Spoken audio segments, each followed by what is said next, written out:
Welcome back, Pokemon trainers. It is that time once again. A new chapter in the Pokemon Horizons Laqua saga has dropped, so of course we have returned to discuss the adventures of Liko, Roy, Dot, and the rest of the Rising Volt tacklers. Joining me as always, of course, I'm your host, Jay, and joining me as always are my two friends, Brian and Tony. How you doing tonight, fellas? We're doing good, man. Doing all right. I'm excited to talk about this one, you guys. This is the big climax of the Laqua saga, and it leads to some big things. So definitely an exciting time. But of course, we'll get into that later. We will, of course, start by jumping right into the news with Brian. Take it away, Brian. Okay, so we do have a in memoriam, but it's for a topic that we usually don't discuss, but I also have a second one if you're not mentioning the person I'm thinking of, because there is someone who... This person was an icon. R.I.P. Jane Goodall. Oh, I did not know Jane Goodall died. Holy shit. Oh, wow. Yeah. Rest in peace. Yeah, she died at 91. The person I wanted to mention, who is also an icon, that is not discussed as much, but you might have heard her if you listen to a lot of music, especially in particular hip hop. Rest in peace to Asada Shakur. Asada Shakur is a famous member of the Black Panther Party and the Black Liberation Movement. She is indeed related to Tupac Shakur. And his mother, Afeni Shakur. She is actually, it's really interesting. I did not know about this until recently, because when she passed, people started talking about her story. I'd heard her name before in music, but I'd not known her full story. Apparently, the Black Liberation Movement actually broke her out of prison and smuggled her to Cuba, where she lived for the rest of her life until she died recently. Wow. And because Cuba didn't, at the time did not have an had a non-extradition policy for political figures, she was able to live safely. That's cool. Yeah. Rest in peace to Asada Shakur. Yeah, and for those that don't know who Jane Goodall is, she was a pioneer in she's a scientist who was pioneer in primate studies. Yeah, primarily gorilla research and chimpanzees. Mm-hmm. It's actually why the character, the Tarzan character, is named Jane. Yep. If you ever hear about that story about the researcher who went to live with the monkeys, that was her. Mm-hmm. And she got a greater understanding of monkeys to where it's changed our whole perspective of them and how we can sign with some of them and stuff like that. It helped to really expand the idea of greater animal sentience and intelligence. So it's super important. Also, a little fun fact that I didn't realize: she actually guest starred in an episode of Wild Thornberrys where she played herself. Oh, I did not know that either. Huh? Interesting. But both icons will be missed. For sure. R.I.P. Yeah. All right, so moving on to our news, which is another talks about something that we don't really talk about here, but I felt like we needed a bit of good news when with the current political climate and everything. Mm-hmm. And even though PBS has it ended yet? I think it's in either November or December. But even though PBS is shutting down, it was announced that Reading Rainbow is coming back. I did hear about this. Yeah, so did I. And did y'all hear who's taking up? I did not recognize the guy's name. I've seen his picture and I've seen him before. His name is Michael Thie, I believe that's his name. He got very famous on TikTok, but he's on TikTok, he was a librarian supervisor who would always talk about the fun stories of teaching kids to read. Oh, and, that's cool. My only thing is they cannot, and I repeat, I will say this directly into my microphone so it's nice, crisp, and clear. They cannot, under any circumstances, change that theme song. Oh yeah. That is a treasure. You hear me? You can't change it. Does not need to be changed at all. Don't even remix it. Just get the same track. But it is going to be on their YouTube channel. Okay, cool. But it is being filmed in the original Toronto library as the original. I hope that LeVar gets a guest spot at least to pass the torch. Yeah, I hope so too. But I've also seen the trailer. I didn't include it in the trailer talk because it's not our typical type of thing. But they are like doing like the original, where kids do projects and stuff where they learn. Yeah. And No, that's. I mean, it's important. Like I had this conversation a couple of days ago with my brother and his girl. I was like, I know you guys don't like to read, but I'm gonna make sure to read to your kid so that she's not just the iPad baby. yeah, and similar to the original, they are gonna have like celebrities come in, like not only to like just like have celebrity guest spots. Like one of them they confirmed already is I'm probably gonna mess this name up. Ebon Moss Bachram, the guy that plays the Thing in the MCU. Oh, nice. He does a segment where he reads to cats. Interesting. And of course the little kids with the cats. Awesome. And they brought in several celebrities like Jamie Chung, Adam Devine, John Legend, Chrissy Teigen to come in and like narrate stories. Like If anybody could do a remix of the Reading Rainbow song and be fine, it's John Legend. You get John Legend to do the Reading Rainbow song, I'll allow that. Yeah. He's got like the loungy type voice for that. But in a world like now, it is good to see Ryder hope for the future. Which is why I included this. I'm just glad that these like educational programs have somewhere to live, right? Because like as a kid, I mean I didn't appreciate them at the time, but like looking back as an adult, like as a kid, those shows were like fundamental in like why I love to read so much. Like Reading Rainbow, Between the Lions, Sesame Street, like all that was important. It's like and a lot of the stuff that like kids like the kid programming now is kind of just brain rot. It's just Baby Shark and Bluey. Yeah.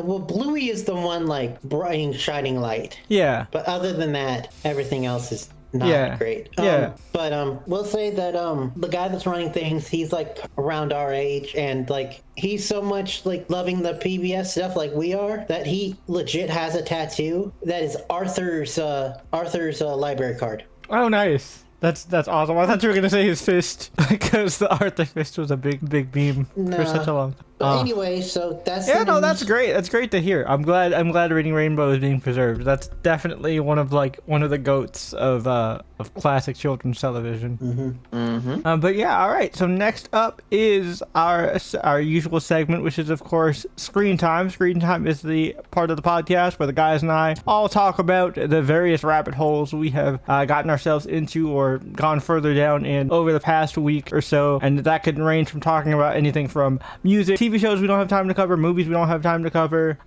video games, manga, anime, all that stuff. So I'll go ahead and start. I'm continuing down the Umusa rabbit hole. I actually tried to pull for Fujikiseki recently, the latest Uma that has dropped as of the recording of this podcast. Did not get her, but I did manage to pull an Uma that I have been wanting for the longest time, Mejiro McQueen, or as everybody affectionately calls her in the fandom, Lightning McQueen. Ka-chow. Ka-chow. And I love her. She's a sweetheart. I'm so glad I have her.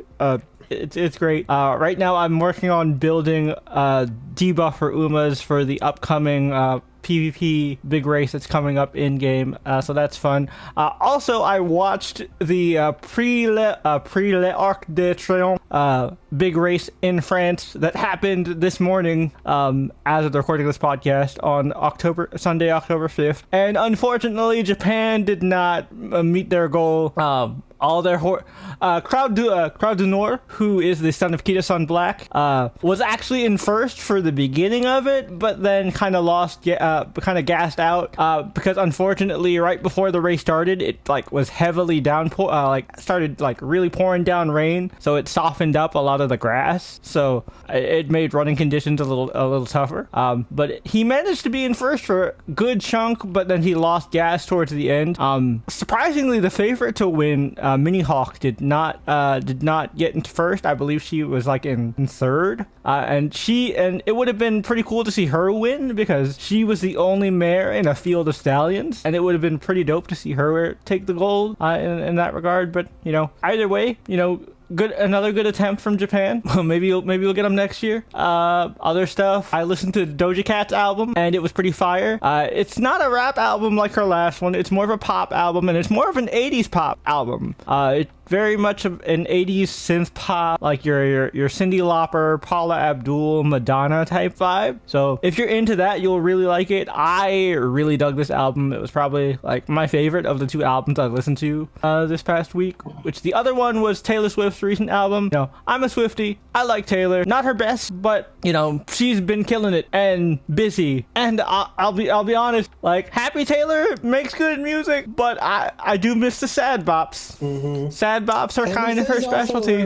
This is also her first time like trying to do a like concept album. Yeah, which I mean, like, and it's a cool idea, but I feel like it kind of drags in the middle. Like, it has a very strong start, drags in the middle, and ends decently. Like, but I do appreciate that with Taylor that like her album isn't crazy long, which is apparently that's like the meta for streaming music these days. Is if you have like a 20-track album, you get more streams, which means you get more album sales, because you know people don't really buy physicals anymore. So that's the way to game the system now, is to make albums that are 20 tracks, which is why their albums these days are so fucking long now. I appreciate that she kept it tight. You know, like I think it was like 14, something like that, which isn't crazy. I feel like that's like 12 because it was matching her 12th album. Yeah, it was 12, and then I think there were 2 bonus tracks. Oh, really? Yeah, I think there were 2 bonus tracks.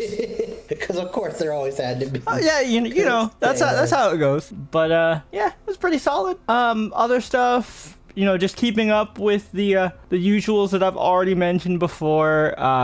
You know, Fragrant Flowers, which I know Tony's going to talk about later, so I'll just leave that to Tony. But Fragrant Flowers continues to be fantastic. You know, another show that I've been keeping up with, wrapped up recently. More on that later. Stay tuned. But yeah, that's pretty much it. The last thing I want to briefly mention is that I discovered a new podcast. Well, it's not necessarily new. It's been around for a while. There are like maybe 12, 13 episodes out. And it is it's a podcast by a comedian named Mark Gagnon, and he has multiple podcasts that have different themes, but they are like camp insert topic name here. So one podcast he has is called History Camp, where he like basically explains a different historical figure every week to one of his dumb friends, his words, not mine. And like, you know, they throw in jokes as they explain said historical figure. But it's not just your typical like read the person's Wikipedia article type beat.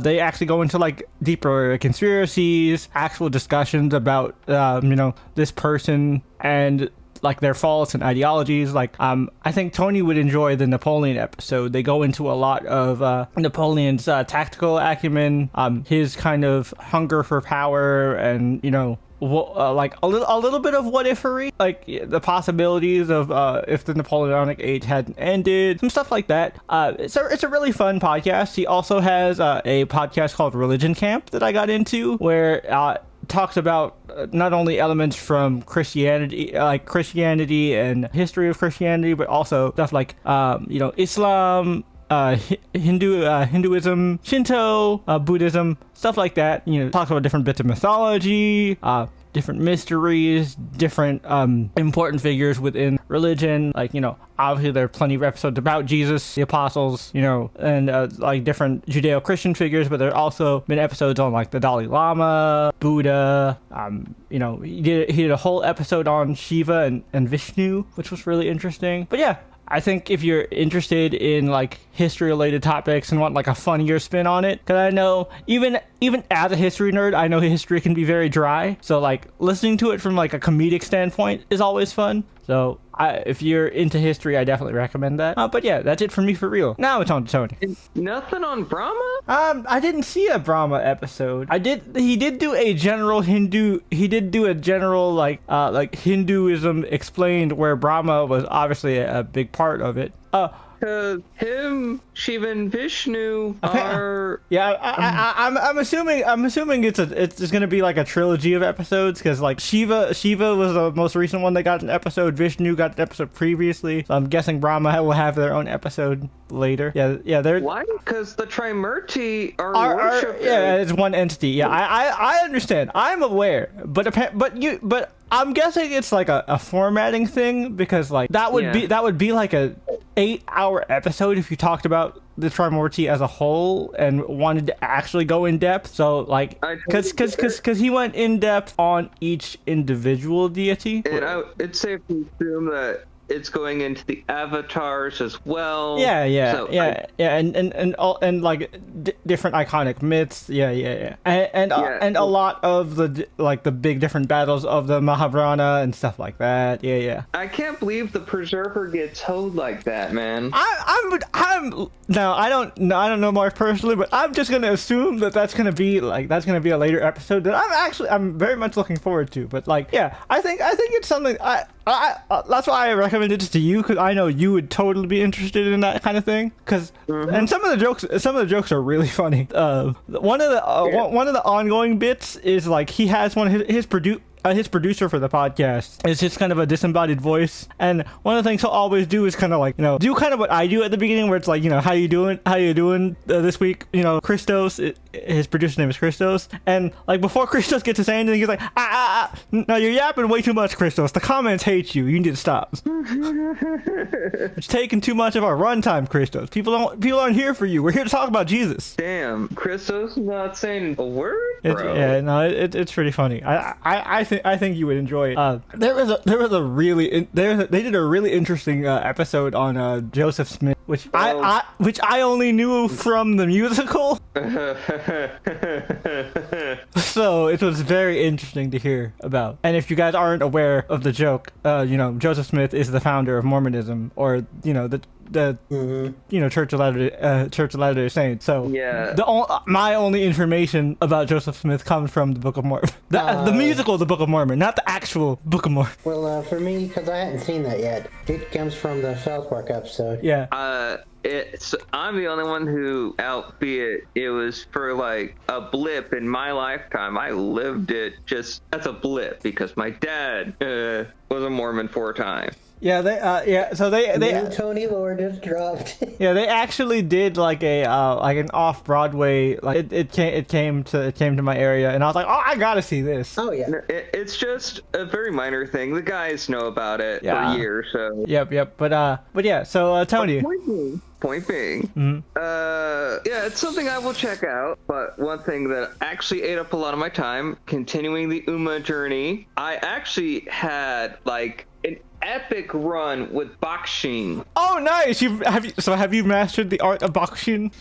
She slayed a good portion of her races, got to the Ura finale, but she petered out at the end, so I wasn't able to complete the Ura finale. I hate when it so you got past like the semifinals and then you just kept getting stuck at the finale. I hate when that happens. Yeah. It's happened to me a few times. I was so mad. So I had to rethink my strategy a bit. So I'm going to just give myself a moment. I do have a tip. I do have a tip specifically for sprinters, and anybody who plays the game, feel free to take notes if you need notes. When you're running a sprinter, the best deck composition is to do like 3 speed, 3 wit, because that way when you train wit, you get high. That means you can proc skills more often, and also training wit will also train speed, so your speed will go even higher, so that means you get to really bakushin, go fast. I think that's what I will plan on doing next time.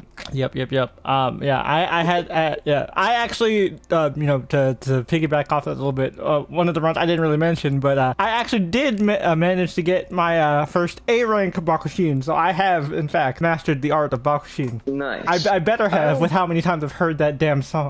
And you know what? She keeps requesting it every single time. It's just like, all right, Bakushin, I get it. Yeah, it's one of the things that I enjoy. Good God, I enjoy it because it's so stupid. 2 people. I just want to reiterate that to the audience. It took 2 people to write that magnum opus. Yeah, 2 motherfuckers. 2. But also, what like Jay mentioned earlier, saw Fragrant Flowers. Bloom with Dignity. Jay was not exaggerating. These 2 characters are so Brian that I almost died of diabetes. It's so cute! Adorable. It's so adorable and so stupid. Because Brian.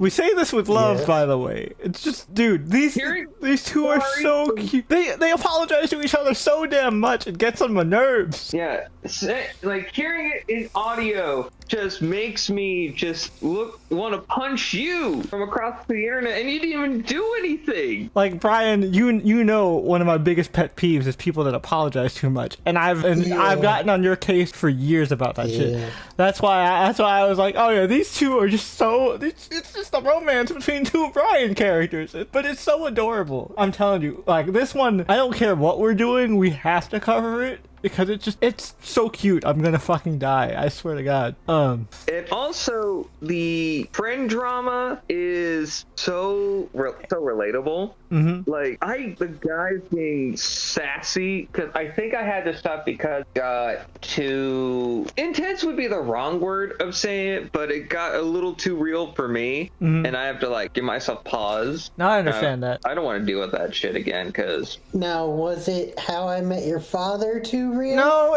it's more of just petty high school shit, right? Like misunderstanding between friends and friends being kind of like dicks to each other for no reason. Misunderstandings. Yeah, and it more One so, of our collective and pet yeah, it's peeves. more so. Yeah, again, another one of those collective pet peeves of like, if you guys would just have a conversation, this would all be solved. that's the one, because it's the trope that we hate the most.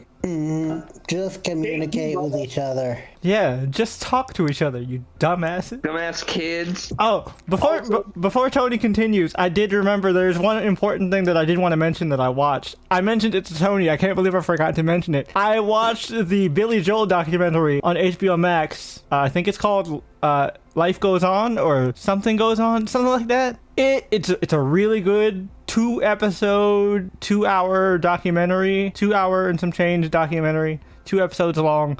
Really good. The Piano Man is built different, y'all. Something that I did not know that kind of blew my mind is apparently Billy Joel fell in love with his best friend's wife, confessed to said best friend, got punched in the face by said best friend, and then, like, a little bit later, best friend divorced his wife, and then Billy Joel just marries her and has married her for quite a bit. Now granted, Billy Joel's been married now like 3 different times, not including not including his current marriage, which seems to be going very well, but like, it's really cool. And you also just get to find out a lot about Billy Joel. Apparently a lot, and I did not realize this about his music. A lot of it is very much just Billy Joel riffing on classical stuff. Like he explained, he goes, "Oh yeah, no, I based Uptown Girl on a Mozart piece." That makes a lot of sense now I think about it. And he plays it on the piano. He goes, "All right, this is the regular Uptown Girl, right?" And it's just like, but now listen to it like this. And then he plays it in a slightly different way. It's like, yeah,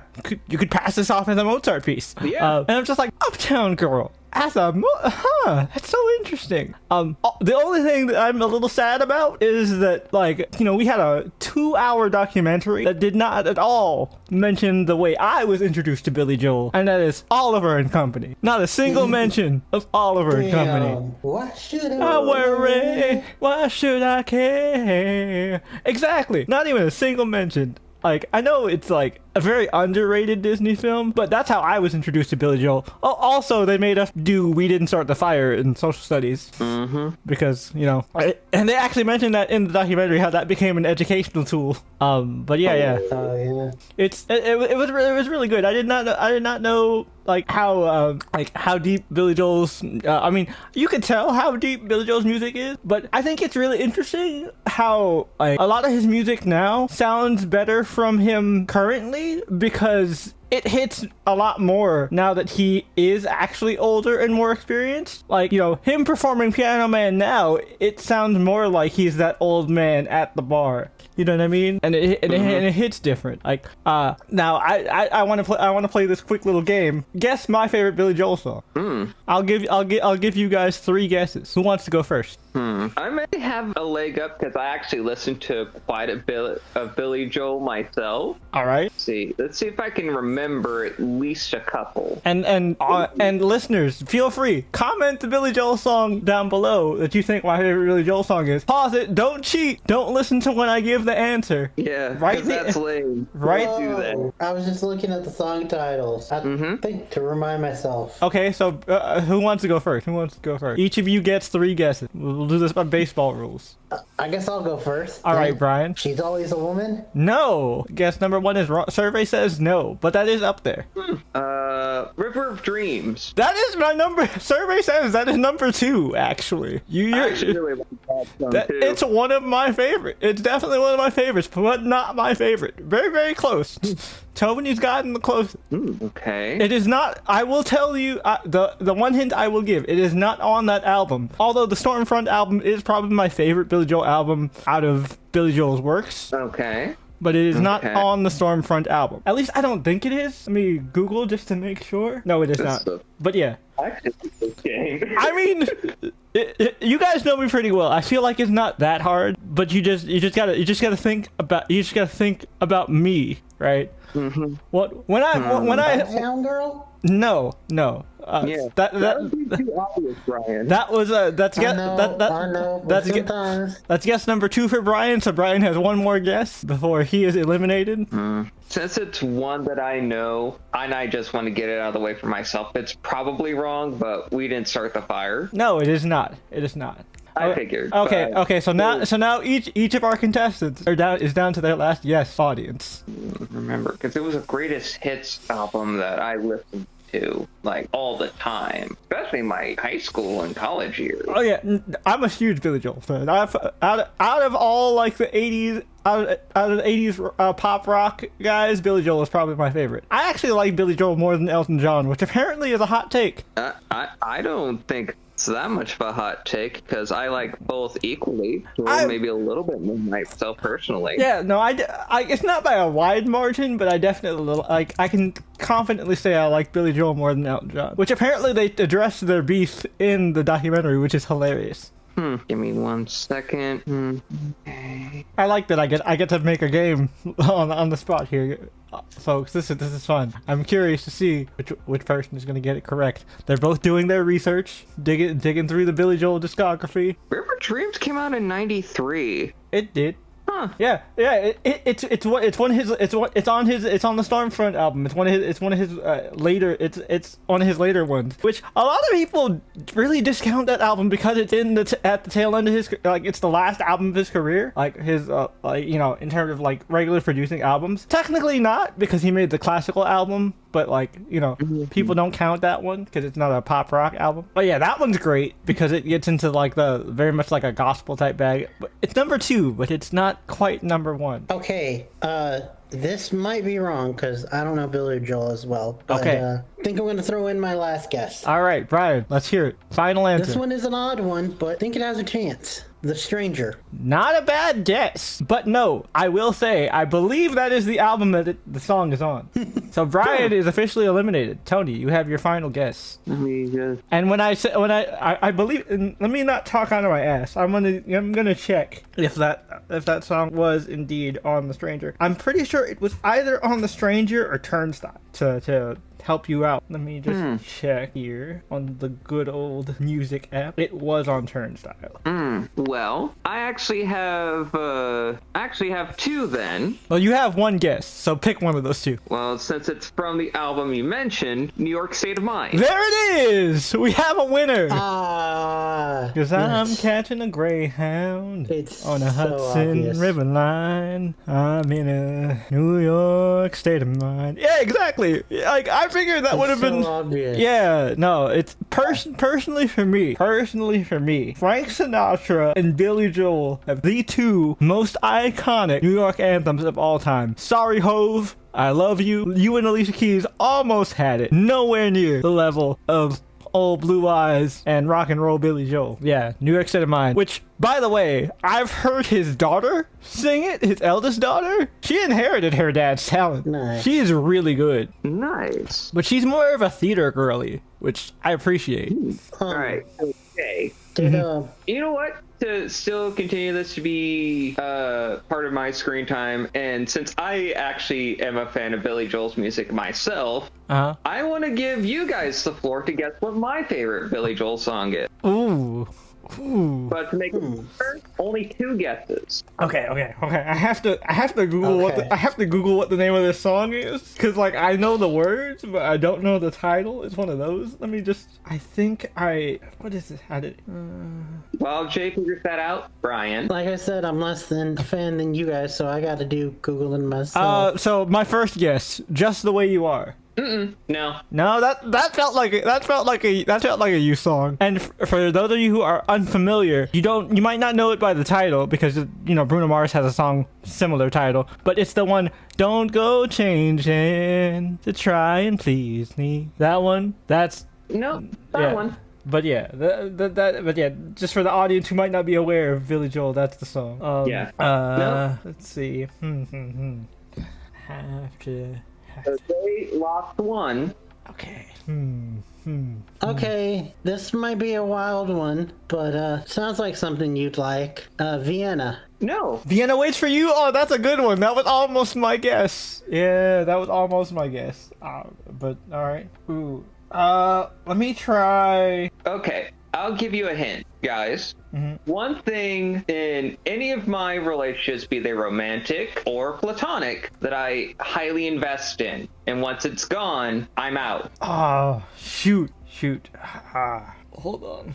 We're going to the Google, because I think again, this is a case of I know lyrics, but not song title. Plus, it has a sweet guitar riff that I like. A Matter of Trust. There you go. I was like, I know the lyrics. I didn't know the title. I had to Google it. I had to do the thing where I typed in the lyrics and then waited for the song title to come up. Yeah. There we go. That's a good one. That's a good one. It's personally one of my favorite Billy Joel songs, and River of Dreams is another favorite of mine. Yeah, River of Dreams is my number 2. Honestly, like, I know it's cliche because it's like his most iconic song. Piano Man is legit my probably number 3. It sounds like a sea shanty. It's so fun. And for me, I love And So It Goes. That's what the documentary was called. And So It Goes. Nice. There it is. Did the documentary ever go into his acting career? No, not really. They talked more about like how he got parodied a lot for being a drunk, which he admits that he definitely had a drinking problem, but also he said he never actually drove drunk. So all those SNL skits of him like getting DUIs and driving drunk pissed him off, because he's like, I might have drank a lot, but I never drove drunk. That's totally right, because he only did one acting job. I was thinking about somebody else. Oh. The only acting job that he ever did was Oliver and Company. Which I find funny. He got Oliver and Company. Elton John got The Lion King. Yep, hilarious. Yeah. Oh man. But one thing that makes me happy, other than like playing this little game, seeing this cute romance anime. As of the 2nd of October, I've been playing Digimon Story Time Stranger. Oh, nice. Yeah, I did hear that dropped recently. I heard that pre-ordered it's good. at the Brian.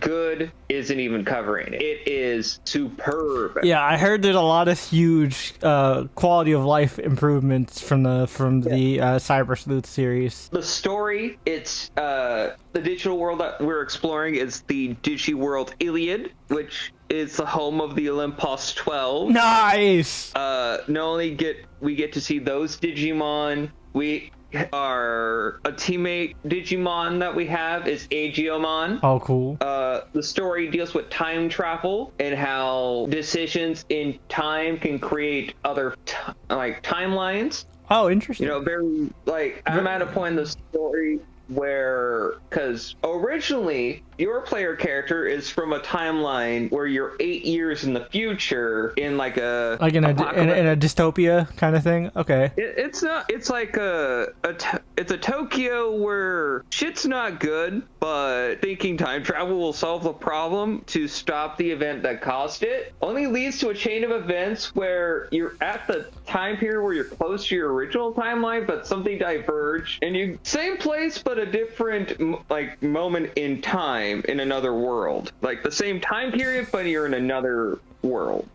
Typical time travel shenanigans. Mm-hmm. And also adding more lore to the Olympus 12. Nice. Because Carney X, one of his favorite Digimon, Hyokomon's Digivolution line, is included in the lore of the Olympus 12. Oh, cool. Because its mega form is called Chronomon. Nice. Like its mega form and how he is included in the story of Time Stranger, I'm not going to spoil. There's over 475 Digimon in the field guide at this moment. That's exciting. I want to finish Cyber Sleuth before I get Time Stranger. So once I wrap those up, I'm gonna check it out. But I hear you can just jump into it without. Yeah, it's perfectly fine to not. If you never experienced a Digimon story game before, Time Stranger is very like new person friendly because they tell their own stories. But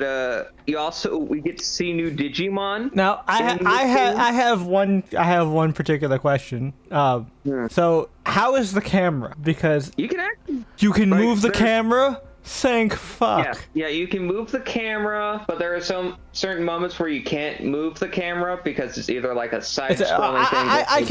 I can understand that, but my big issue that I had with the Cyber Sleuth series, and probably why I didn't come back to it, is because one of the main reasons I had problem with navigation, aside from my normal navigation issues, is because of the fixed camera. So I would miss corners and like items and stuff because I couldn't turn the camera. But I will say this about the Digifarm in this game, it's kind of ass. Oh, it's not as good. The farm made things so much easier. I mean, the farm was relatively, okay, so the best way I can explain it, it's kind of lame, but it has its uses. But I was able to get a DLC thing where you have basically a world between the digital world and the human world known as Outer Dimensions. Mm-hmm. And you can find like these weird red square portal entry things that are the entryways to the Outer Dimensions. So kind of like the little challenge portals in Cyber Sleuth that you get in the Digilab. Yeah, so you can go. So once you purchase the $8 DLC for these Outer Dimensions, specifically for experience, farming money, and farming materials, where you could buy. Well, you can have a character forge Digi Eggs for the Armor Digivolutions, and we also have 3 Spirit Digimon. Oh, cool!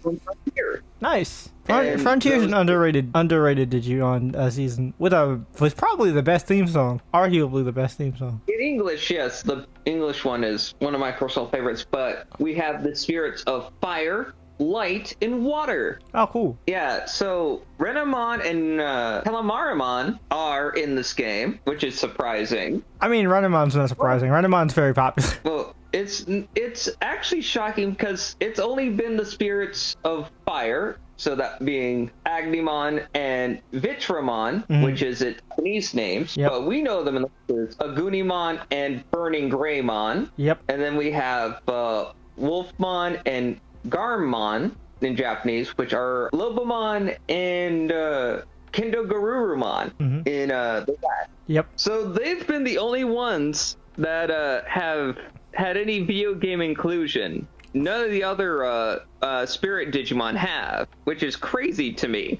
Yeah. And also, we get to see representations of 3 different servers, for lack of a better way of describing them, which is Homeros, which is the source system for Iliad. Oh, that's nice. Duh. But Homeros, it takes the form of a little girl, a sleepy as fuck little girl.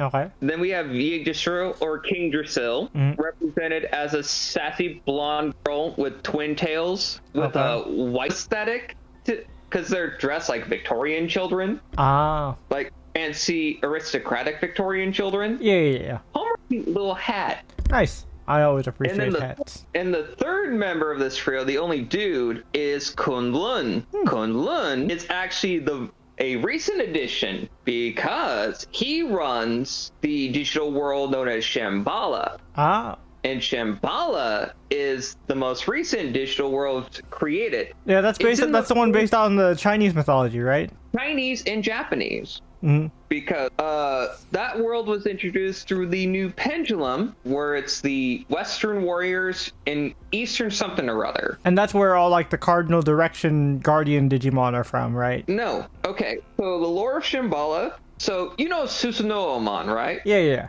From Frontier. Uh-huh. He was the original guardian of Shambhala in Shambhala's lore. Oh. So now he is no longer around for whatever I can't remember. He gave his role to 8 Digimon, 3 to represent each territory as the leader. So the continent is represented by Digimon that are from New Century, which is the Chinese exclusive Digimon game. Mm-hmm. Like, it's a mobile game that's only exclusive in China. Uh-huh. So like Erlangmon, Taitimon, and one other, plus Shakamon's the leader of the entirety of the group. And there are 2 Digimon from Digimon Liberators, which are Kageyamon and Ryugamon. Oh, yeah.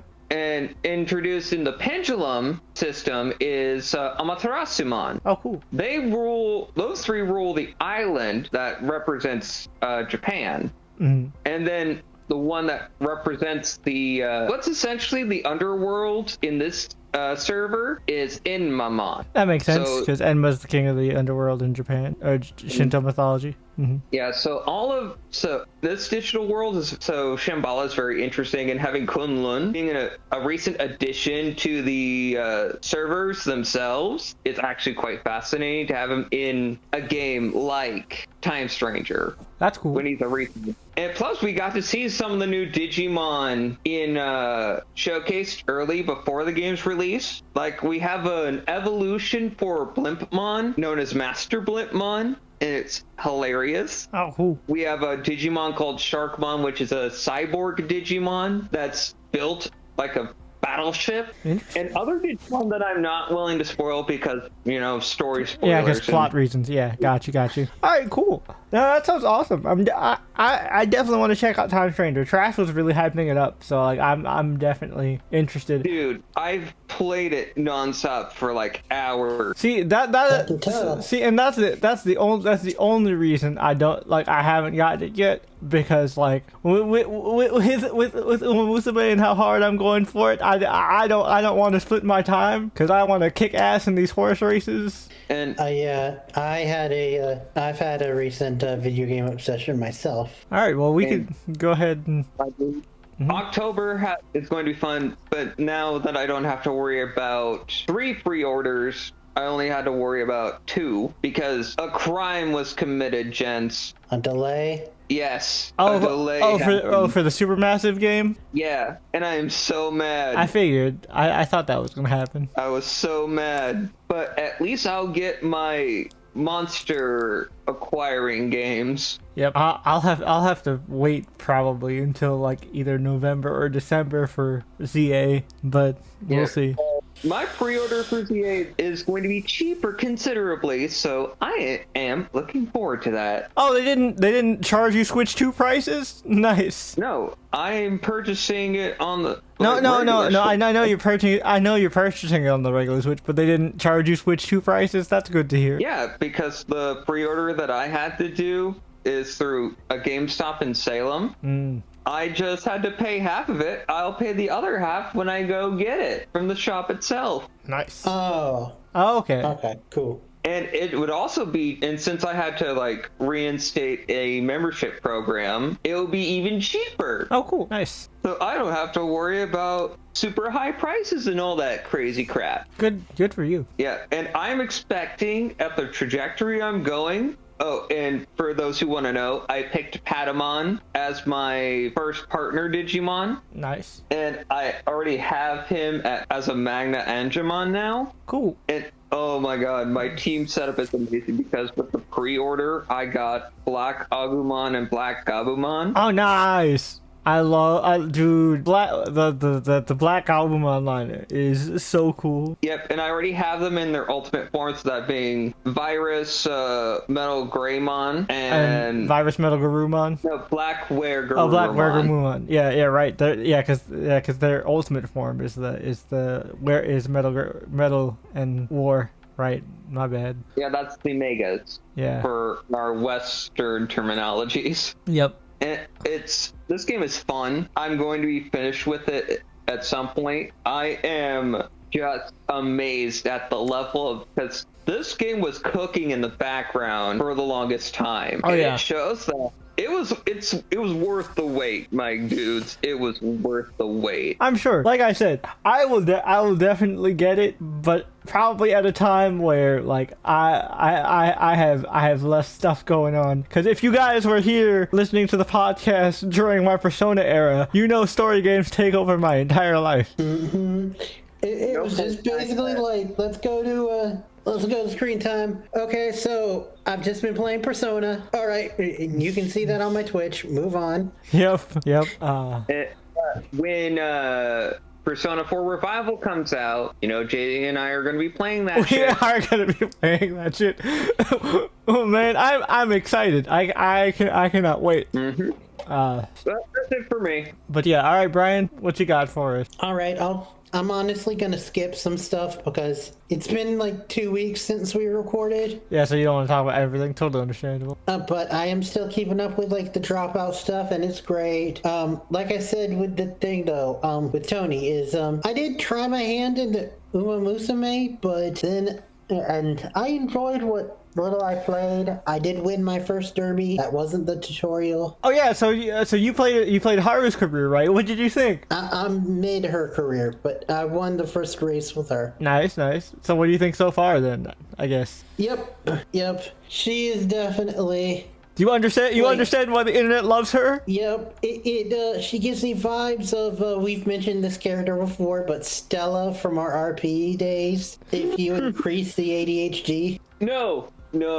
You don't insult Haru like that, comparing her to one of my more stupid characters. Haru's not... I wouldn't say Haru is dumb. She's definitely ADHD, though. Super ADHD. Yeah, no. Well, Stella is yours. The way that I initially pitched it to Jay, now that I'm thinking, was I said that she's like if I tried to RP Stella.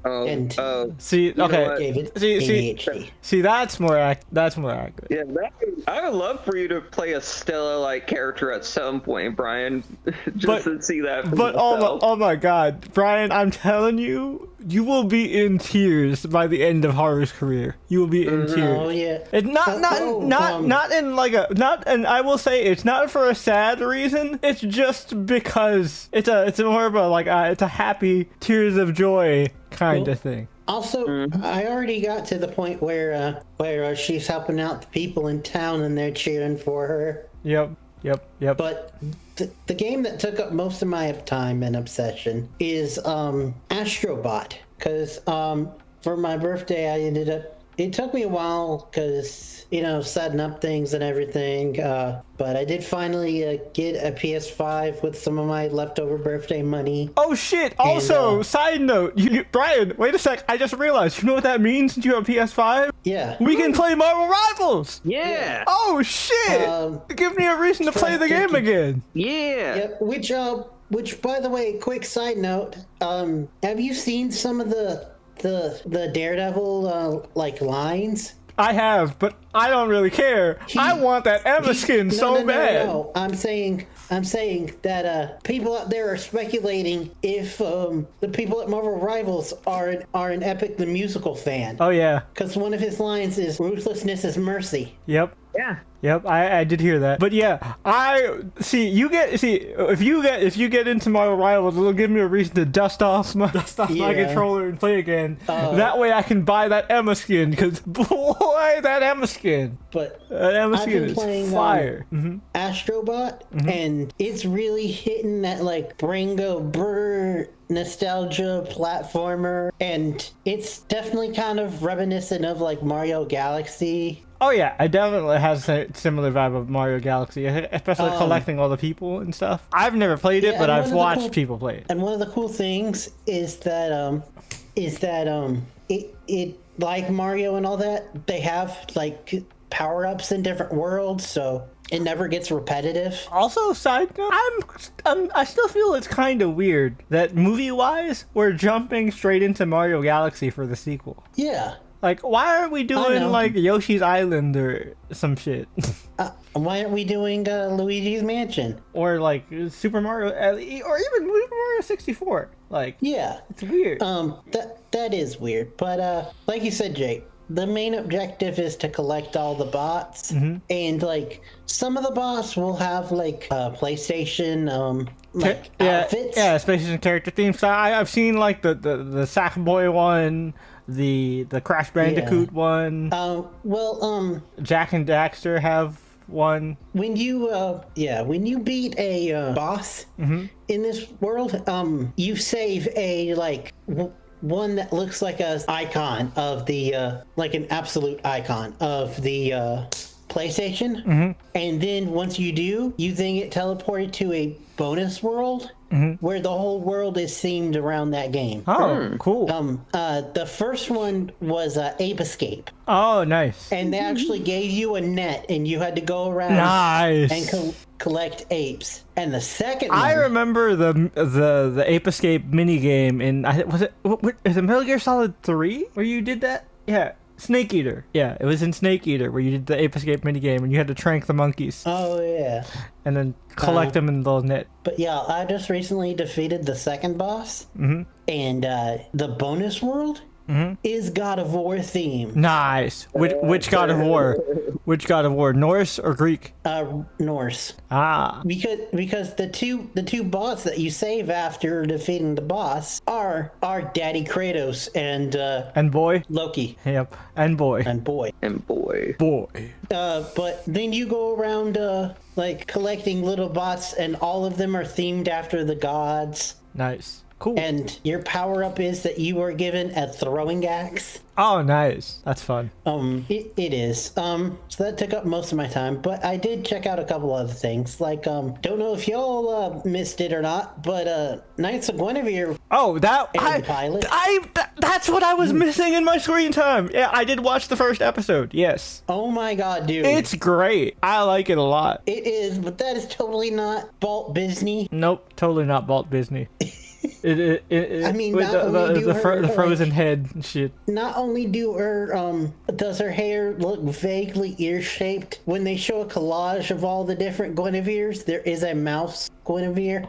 Yep. But it's really interesting. It's definitely like also Dana Torres is like channeling like all the horror. There's a lot that she wanted to do. There's also a lot of angst in it too. You could tell this is definitely like obviously it's a flip the bird to Disney, but like man, there's a lot of angst in there. But also there is a lot of like just interesting lore. Oh, the world is fascinating. The world is fascinating for sure. Like the bodyguard, and then you find out that there's like organics in the bodyguard, and it's like, what the fuck? Yep. But the whole entire thing is just about two roommates? Yeah, and I don't even know if we're supposed to put quotation marks around it. Yeah, don't know if they're roommates, friends, sisters. Or, history says they were roommates. Yeah. Because I was kind of getting that vibe, but I've also been playing a lot of Uma Musume, which has like a fuck ton of Yuri. Yeah. But anyway, so it's just, at the end of the day, it's a simplistic story about two people just trying to like do better in a world that is shitting on them. And they're very broken and damaged, both mentally and physically. Oh yeah. This is one of the ones that we're gonna cover, but it's also gonna be a little weird because, like, obviously since this is all indie, the episodes will be like a few months in between release, so like we won't have like a set time to cover it. But this is definitely one we're gonna cover for sure. We wanted to cover Hell of a Boss, but IRL got in the way. Yeah. Although we're honestly not that far behind. No. And did the season already did the season wrap up? Is the season over? Yeah. Okay, we only missed like the last 4 episodes. Yeah, I think so. Yeah, something like that. Mm-hmm. I think we only like missed out like on 2 episodes and 4 mini episodes. Yeah, we missed out more of we missed out 2 full episodes and we missed 4 of the minis. Yeah. Yeah, but anyway, so that was really fascinating. I can't wait to see what comes next. Oh yeah, indeed. And also, same goes for I told Tony about this, but I had some free time yesterday, so I watched the first episode of Campaign 4 of Critical Role. Oh nice. How was it? It definitely is, like, honestly, I'd say episode 1 is better than Campaign 3 already. I mean, that trailer gave it a lot of gravitas, so like... Well, see, here's the thing, is they had that trailer that gave it a lot of gravitas, but then the first episode was very, like, personable and, like minor, like, where we just met these characters and got a slice of life of their world. So question, is the first episode on, like YouTube? Or like, is the audio be on YouTube? Is the audio on like Spotify and stuff? Because I'll definitely listen to this at work. Yeah, I think on Monday it will be on. Okay, cool. I believe so. I could be wrong. Okay, cool. But because I actually went and like paid for the Beacon subscription, so I watched it at my leisure because you can if you download Beacon. Yeah, because in a similar vein to like when Brennan ran Calamity, these characters already know each other. That some of them have had full lives already, like served in wars. And like some of them are really personal. Like 2 characters are exes that have a kid together. Oh, nice. Yeah, and it's a very like lived-in world, and these characters are like pre-established, and this is and this is safe to jump in if I've since I've never like listened to. Oh yeah, because this is completely new setting, new everything. Because cool. Brennan's running things. Yeah, that's what I figured. Okay, cool. Yeah. And people were confused about like how they'd handle 13 characters at once. It's kind of because they didn't. What they did was they followed the story, and they had like not all 13 people at the table at one time.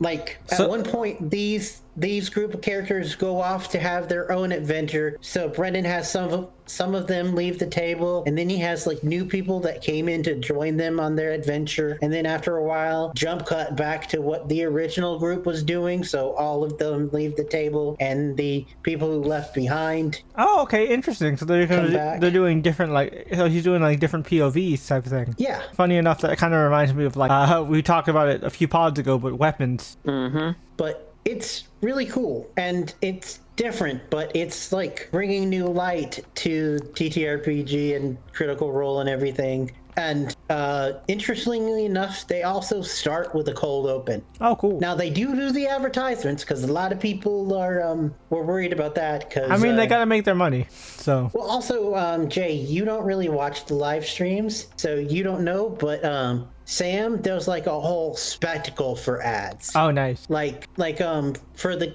premiere of Campaign 3, he brought in, I think it was his wife, or brought in another woman, and they did like a whole song and dance number. I still can't believe he's the voice of Fuecoco / Crocolore. I wonder if they're gonna get him to voice Skeledirge as well. Although Roy's Crocolore has not evolved yet. But he also, for this premiere, he did a whole like I'm not leaving my dress type thing, because he's scared because of all the changes, and they like address all the changes in it, like like, why aren't we doing Daggerheart? That's kind of a weird marketing decision. but yeah, so it's really cool. And it's doing really well. I think they said that it got like over 100,000 views on YouTube and 40,000 on Twitch. Nice. Which that's after like the whole Beacon era, where a lot of their fans just went ahead and like have their own subscription service. I also have YouTube Premium, so I can just watch that ad free. Yeah, but you have to wait till Monday. That's fine. I don't go to work till Tuesday, so that's perfect. But yeah, it's really cool. I really like it. There was a lot of back and forth with personalities. I will say, and he did warn us that Matt is playing an unlikable character. Ah. Like, he's making the decision to play like an adversarial character to see like where that goes, like to play with that. Since he's got this character for a long haul, he wants to like play with it and explore interesting dynamics. Because Abria's character, she's like the mother of the group, and she loves all of them except for Matt's character. She wants to kill Matt's character.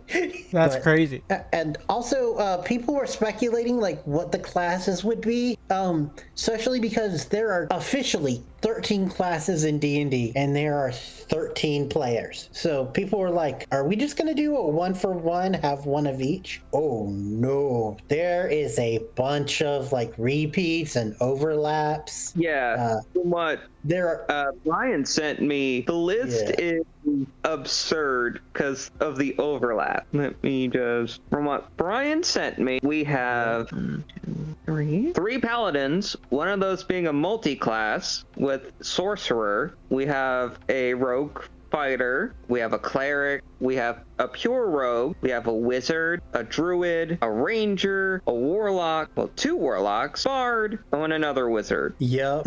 Oh dang, that's a nice diverse. Oh yeah, but also a lot of overlap. Yeah, let's see. Yeah, with the description of the character, the like the combo really makes sense. Fighter rogue for Matt's character, yeah, that checks out. Yep. And one of the wizards is confirmed a necromancer. Nice. Yeah. And the other one is looks to be she's probably my favorite character. It's Marisha's character.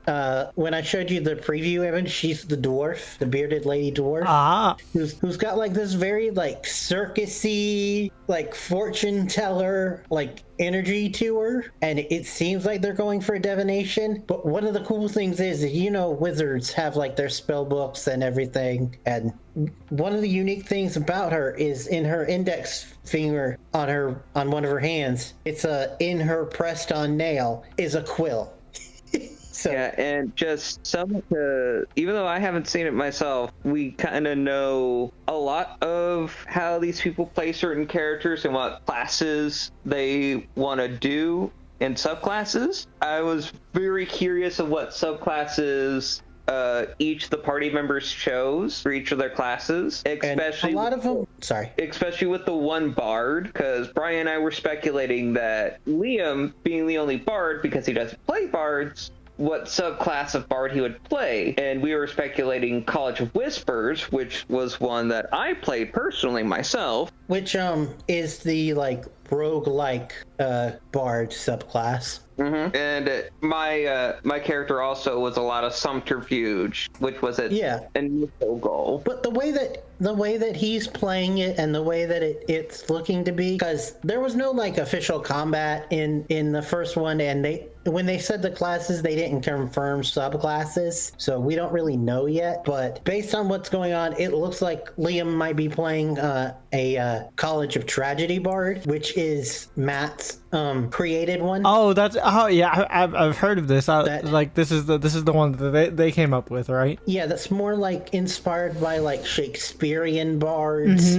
Mm-hmm. And yeah, interesting. Yeah, so it all seems interesting, and I can't wait to see where we go from here. Some of these were like complete surprises. Like Ashley's character is one of the paladins, but she's like playing like it seems like a paladin of death, and she's like a scarred up drow character that has like that silent badass Kill Bill energy. That sounds cool. Yep, and Talison's character is like everybody is suspicious of him, and he knows everybody for some reason and could cause utter chaos and like fuck shit up. But when like things start going down in the actual story, his character is also like, I could fuck you up, but there are children here, so not in front of the children. I'm gonna protect the children. Dang. Which is funny because he's also one of the warlocks. Mm-hmm. But anyway, it's fun, and I can't wait to see where to go from here. Yeah, and I need to update myself, probably be on YouTube on Monday, like Brian said, so I can see it for myself. I'll probably give this a listen as well on Monday. Well, probably on Tuesday for me, because I feel like, how long is it? How long is the episode? 4 hours.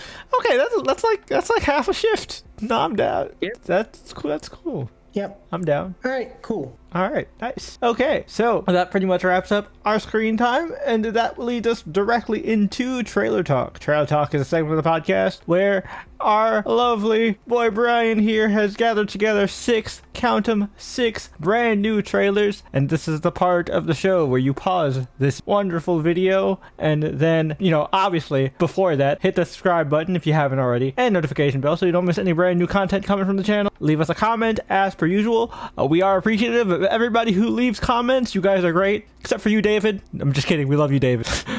But we saw your comment, but you knew we had to give you shit because you got caught lacking. But yeah. So pause the video, and by the time you unpause it, we will have watched these videos, these trailers ourselves, and we will give you guys our rapid fire thoughts on said trailers. But until then, please enjoy this quick word from our non-existent sponsor. And we're back. Okay, really good set of trailers. Nothing like that was like a crazy standout, but all pretty solid.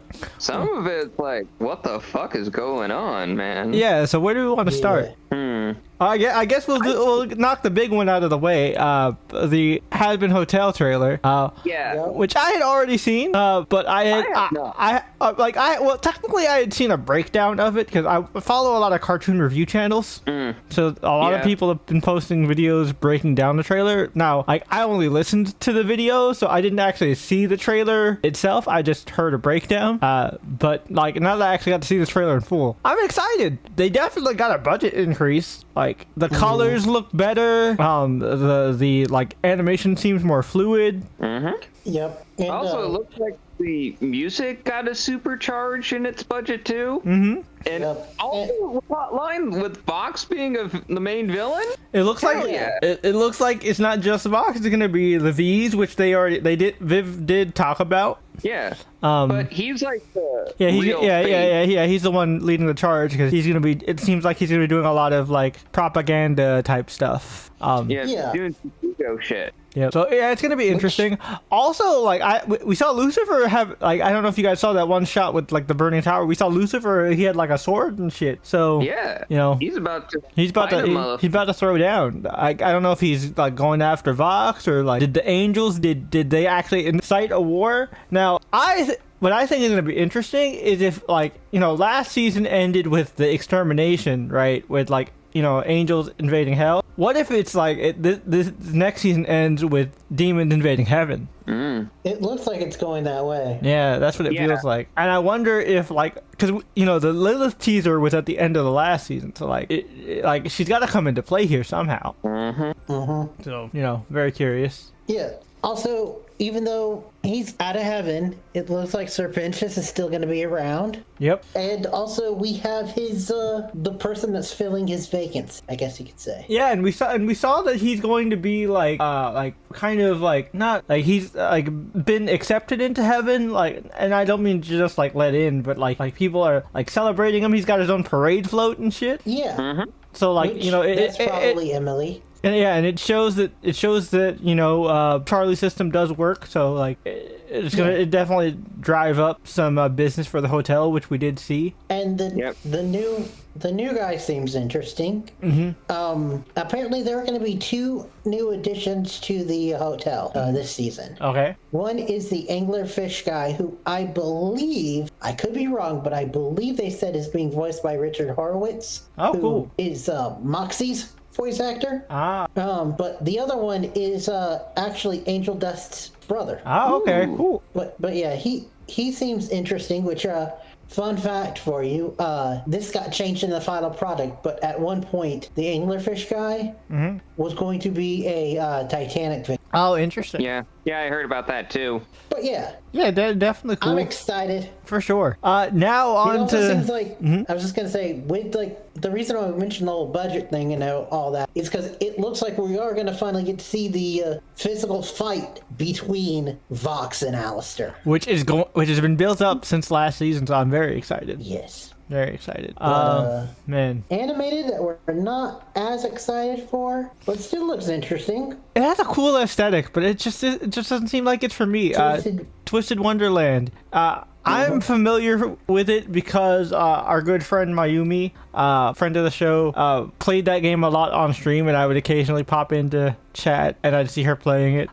It's more of an otome game, and I mean, I've played otome games before. Like, I'm not against them, but this was one that I just wasn't into. All the dudes were twinks, and I'm not in. As a twink myself, I'm not into twinks. Yeah, like, as an aesthetic, it's something that it doesn't match the vibe, man. Looks interesting. I mean, lore-wise, it's interesting. Yeah. Lore-wise, it's definitely interesting. Yeah, Night Raven Academy is cool. And, like, the most prominent Disney villains being, like, the house symbols, that's awesome. It's basically like a shoujo bishonified version of Descendants.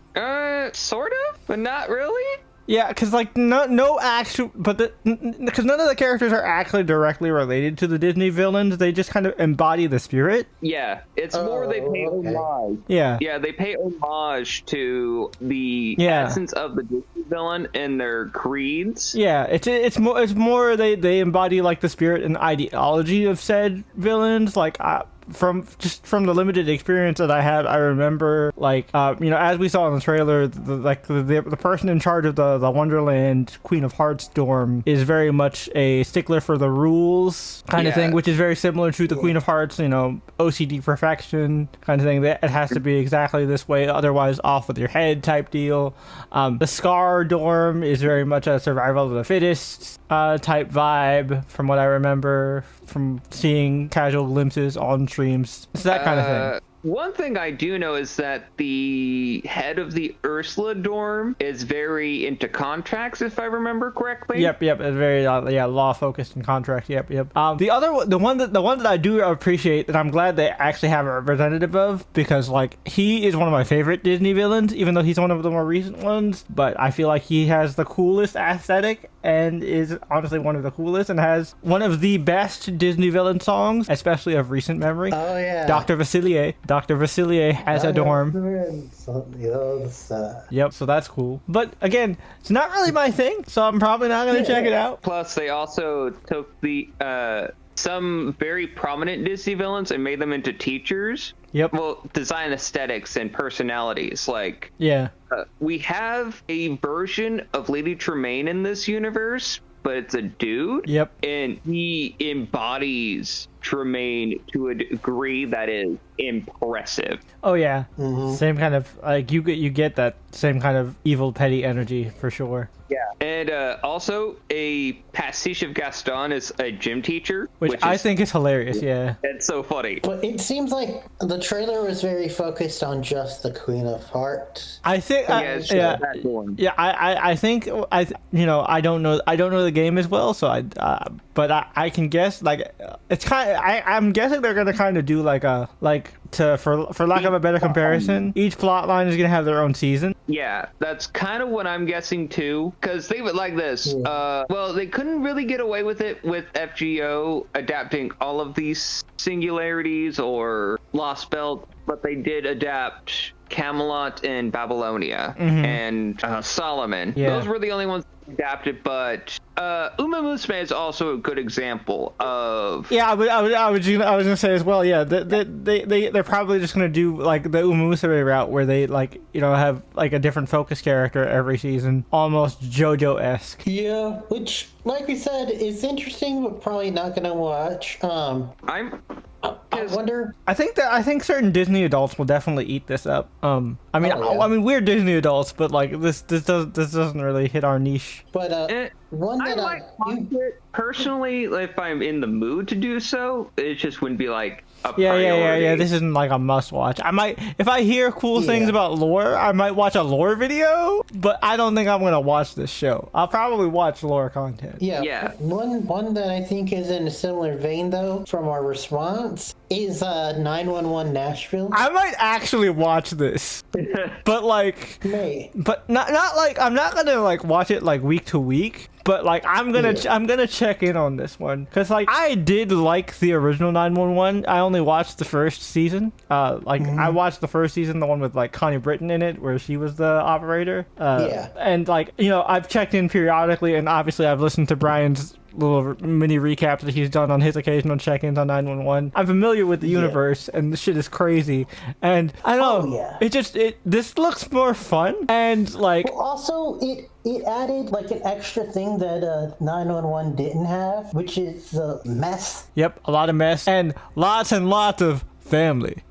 Fun drinking game if you want to die. Watch that trailer and take a shot every time they say the word family. Well, because 911 proper, they treated it like an adoptive family. Yeah, it's very much a found family. Yeah, but now there's actual family drama. Like long lost brother shit. Yep. Yep. Yeah, it's some shit. It kind of reminds me of, and this is a weird pull, but you guys are gonna agree with me on this one. I feel it kind of reminds me of Lightspeed Rescue. Oh my god! Yeah. Yes.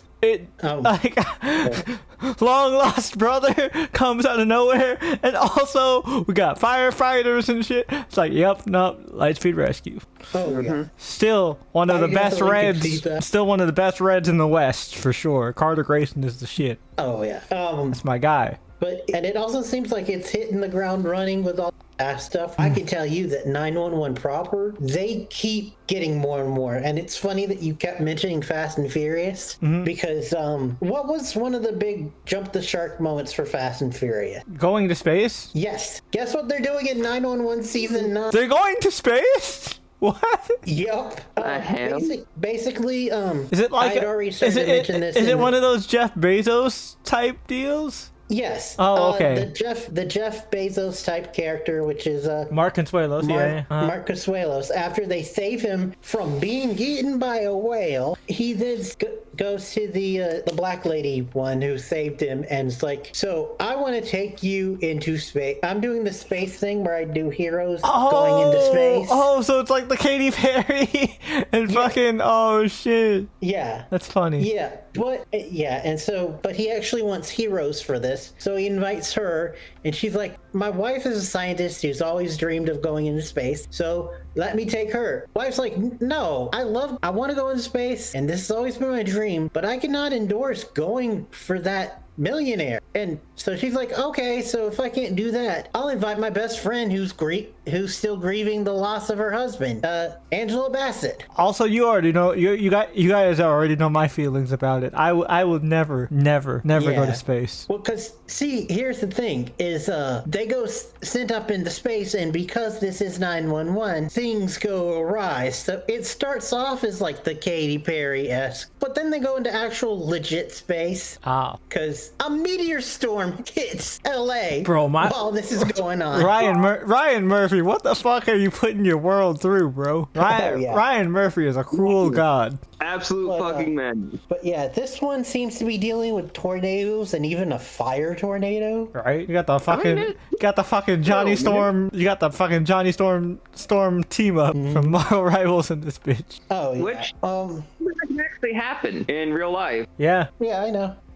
I'm just telling that to the folks at home that think that's bull. Like, no. Yeah, that's a real phenomenon. Very rare, but it does happen. We are interested in it, but probably not going to cover it for the pod. It's super episodic, so like it's covering episodic stuff is weird for the podcast because we're very much more of like a story driven.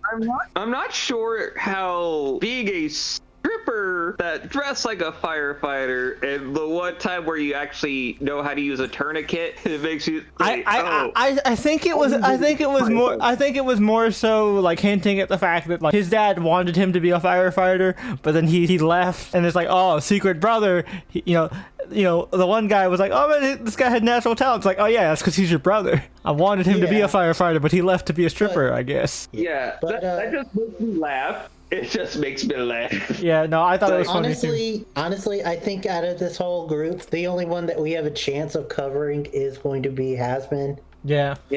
But we're still going to enjoy it, and I gotta tell you, I did like the little surprise that I got you guys that you didn't know this was coming. Carpenter's son. Yeah, that was a huge left turn. Nicolas Cage in a Jesus movie that's not a Jesus movie in name. Yeah, mostly like focusing on the relationship between Joseph and Jesus, and having the adversary just doing. Yeah, and if you guys are confused on who the adversary is, Satan. Literally, the word Satan or Satan in Hebrew translates to the adversary. And could be Satan. And actually, the fun fact, before like the pop cultureification of Satan into like Lucifer and all that, thanks to like Milton Bradley and all that stuff, Satan was just a role. It was never a person. It was just a role given to an angel to tempt and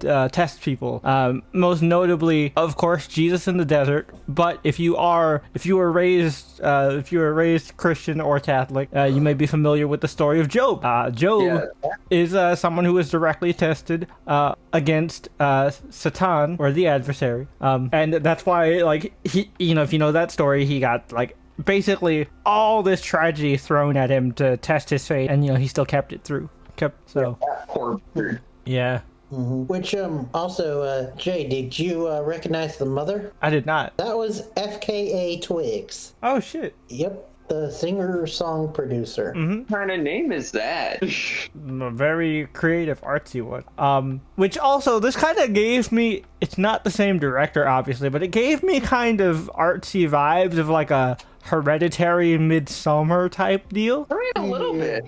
Just with how like just cinematography wise and shot composition. Also, Nick Cage just doing Nick Cage things. Yep. And also sounding like Pa Kent from Man of Steel. For real though, like he has a power that he cannot understand, that I can't contain. Yeah. But he must be contained. We're interested to see where this goes. Like also, like we rarely get to see anything from the POV of Joseph. Joseph is like even less than a side character within the narrative of the Bible. He is a yeah, obviously Mary has huge substantial importance, being the chosen vessel and mother of God and all that stuff. But Joseph, he's mentioned and we don't hear from him ever again. He's just like, hey, you're gonna also help raise God, the son of son of God, and teach him a trade. Because fun fact, Jesus was actually a very good carpenter. Yeah. Because his pops trained him well. Yep. Yeah, but and then eventually pieces of his corpse were used as prizes for a horse race. If you understand that reference, let us know in the comments. It also gives you a spiritual power. And speaking about corpses, an Australian zombie movie, a combination. We Bury the Dead. Yeah, a combination that I would have never thought of, but very scary because like Australia by default already has everything wants to kill you, so you throw zombies in there, it's like extra hard mode. Why hasn't Australia ever been a setting for Resident Evil? Because if you really think about it, like, biologically engineered weapons can be sent anywhere around the world. And the one globe-trotting game, which is like one of the worst games in the series, being Resident Evil 6, that only went to like they went to like America. they went to like Central America, right?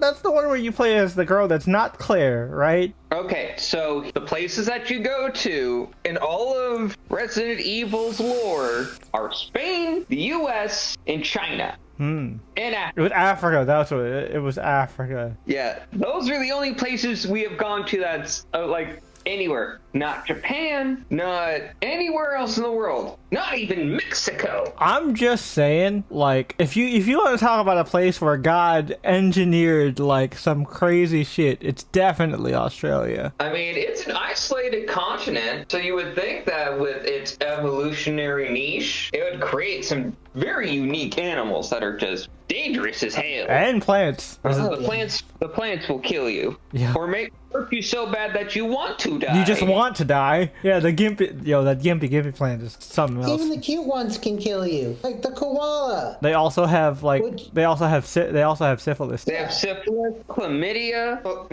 But anyway, back to the movie itself. It does look interesting, which in a day and age where zombie stuff has become kind of boring. I'm also happy that Daisy Ridley's in something that I don't have to automatically shit on. Yeah. And for the look of this, it's like what starts the zombie plague is like a gas. Yep. Yeah, according to the official logline, it's a catastrophic military experiment. But she joins a body retrieval unit to try to search to find her husband, and they've already said that it's going to be like allegories for like losing people and like grief and stuff. I definitely got that vibe for sure. Also, you barely see him in the trailer, but the male lead for the movie, who isn't the husband, is played by none other than Brenton Thwaites, which, if that name doesn't sound familiar to you,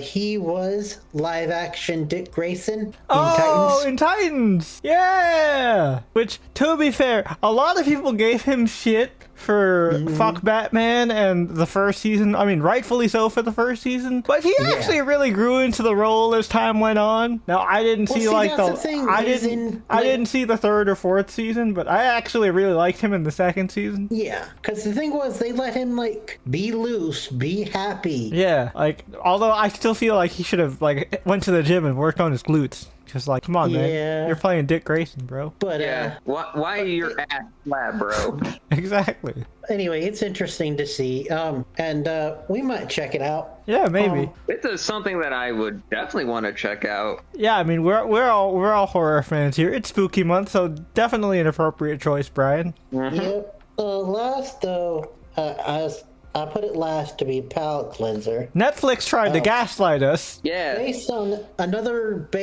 a popular book. Yep. Don't gaslight me, Netflix. You've been trying to do this to us time and time again. Although I don't think this is gonna be a sad gaslight like last time. No. They wanted to tell us and lie to us with our eyeballs, just looking at it, that those two individuals in that trailer were not going to... Yeah, exactly. Just friends. Yeah. Platonic travel companions. Sure. Okay. Yeah, right. Sure, Jan. Sure, Jan. Yeah, you're on some bullshit if you think I'm going to believe that. Yep. Oh. And it stars President Snow from Battle of Songbirds and Snakes. Yep. I didn't recognize the girl though. Who's the girl? She's mostly known for that short-lived Amazon show, My Lady Jane. Oh. Was that about Jane Austen? Question mark? No, it was the one that we reacted to the trailer. It gave vibes of like Gallivant. Oh yeah. Right. But it only lasted for one season. Like Gallivant. Oof. Gallivant got two. Did it get two? Oh. Yeah. But people we meet on vacation, which just seems like a typical fun. It very much was giving Eat, Pray, Love. Like that's why I was like, don't bullshit me. This is a rom-com. They're gonna fall in love. I know how this works. Yep.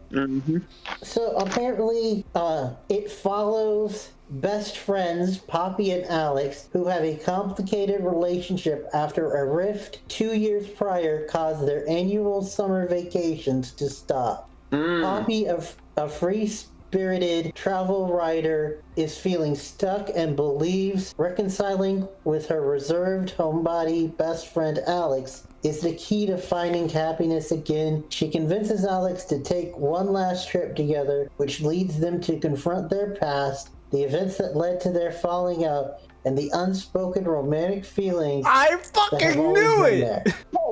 We called it. They're bullshit. Listen. Yeah. Listen. We love our rom-coms here on the podcast. We are all hopeless romantics out here. I knows a rom-com when I sees one. I can smell it from a mile away. Yep. But it definitely looks cute. I'm gonna check it out. Yeah. I was talking shit, but it looks fun. As long as it's not a sad one. They better not do that to us again. I swear to God, if one of them dies.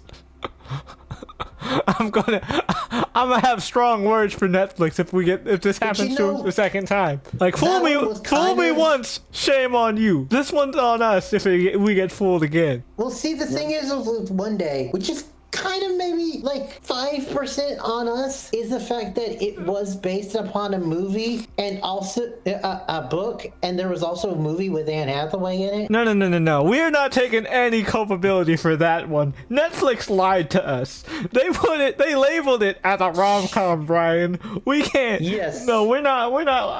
I'm normally okay with taking responsibility when we have L's to hold, but like, nah. Netflix straight up lied to us. Yeah. And yes, they did. And also, it wasn't like with One Day. It literally came in the final act, last 2 episodes, like 11th inning stretch. Sad bomb. It literally was the last scene of the penultimate episode. So yeah, no, we don't need to hold the L for that one. Netflix is to blame there. They even created a new category now, so they wouldn't gaslight people. Yeah, which I do gotta say, I still remember that moment when that happened, because we were watching it together as a homie hang. Yep. We were just like, what? No! God damn it, man. That's one of those episodes where we couldn't give it a rating because we were just so shell-shocked. Like, go back and listen to that one, y'all. It's a good one. But you know what is also probably hopefully a good one? This episode. I would hope so. Which, Yeah. speaking of, let's finally get to the main topic. Okay. Actually, about that, there's something that we forgot to mention. Oh, is there something we forgot? Because it was meant to be an episode of the podcast, but due to certain circumstances, we weren't able to cover it. Oh, you talking about Concierge? No, zombies. Marvel Zombies. Oh, Marvel Zombies, right. All right. Right. Yeah, I guess we could quickly talk about that real quick. It was really solid. I think it was a good story. Having Kamala as the through line follow ride along character makes a lot of sense. I was worried that it was going to be Riri because they featured Riri a lot in promo material. I don't really like her. So like I'm glad it was a character that I actually enjoy. Overall it was fun, and I can't wait to see what happens next. They did a really good setup. Gave us a taste of like what MCU Young Avengers like. I also am glad it was only 4 episodes, because like one of my big problems with Marvel TV projects is that they go on for too long. Yeah.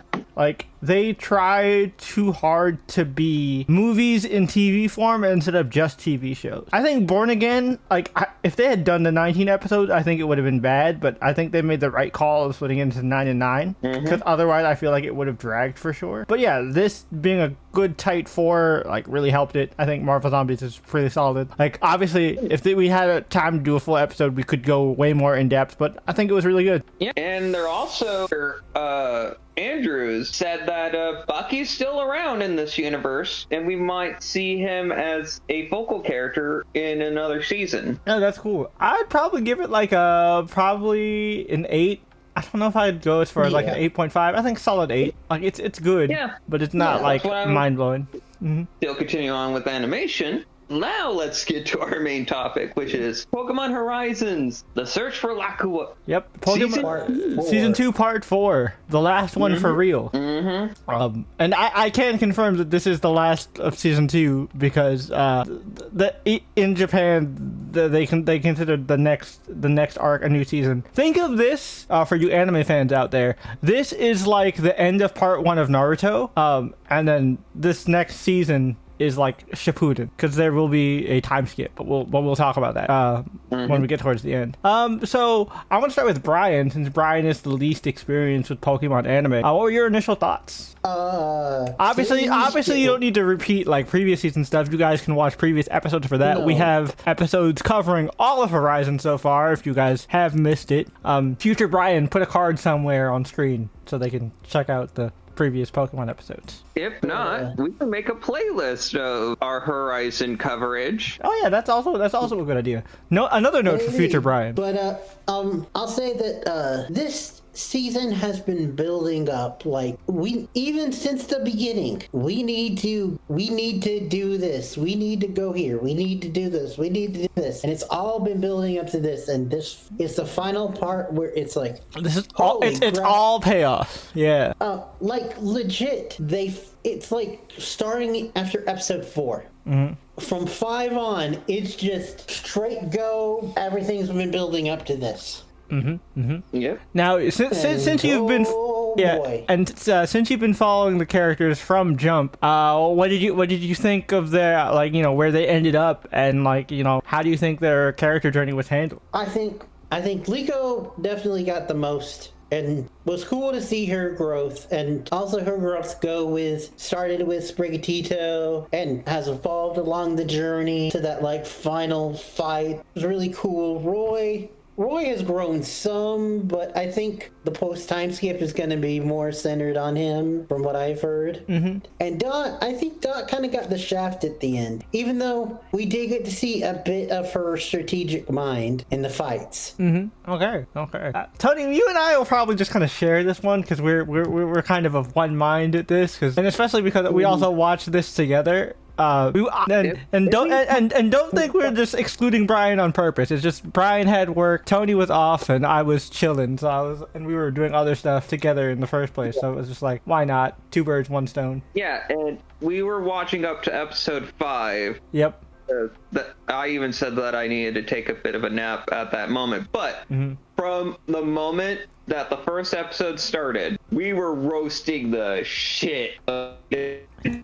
Wait, is it just me, or is it just me, or is that the shit out of... Okay. I was like, I was wondering if it was my connection dying or if it was Tony roboting. Okay, I couldn't tell if that was me. Awful. But we were roasting Gita. Oh yeah. We were definitely roasting the fuck out of Gita. Which like, if you guys don't know, if you guys don't play the Pokemons, if you haven't played Scarlet or Violet, which shame on you, you should. It's a very good game. Gita is probably, and like, this is kind of a general consensus among the Pokemon community, Gita is the worst champion of all time. Like, people talk shit about Leon, but like, Leon at least got sauce in the journeys. Yeah. Like, in terms of like overall strongest champion, Leon is up there in terms of both his anime counterpart and his game counterpart. Oh yeah. But Gita's a fucking joke in game. Mostly because her AI is stupid. But like, they try so hard to sauce her up in the anime, but it just I can't take it seriously, because I'm like, I know you're trash, Gita.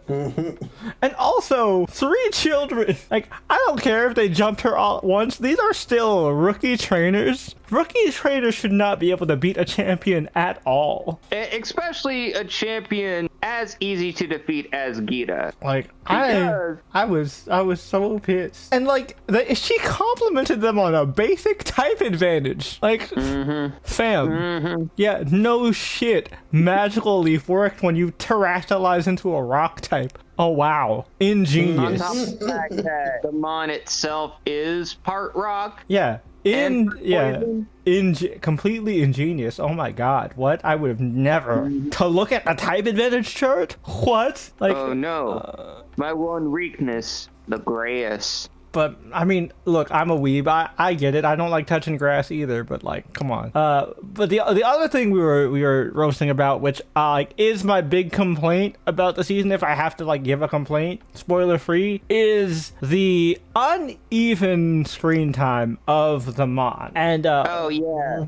Like one of the biggest strengths that Horizons has is that, like, because we have a smaller cast and the cast isn't very capture focused, we get to know the Mon a lot better. So we get a lot more attachment, a lot more personality and personal moments for these Pokemon. But that doesn't work if you don't remember to use your other Pokemon. I'm looking at you, Roy.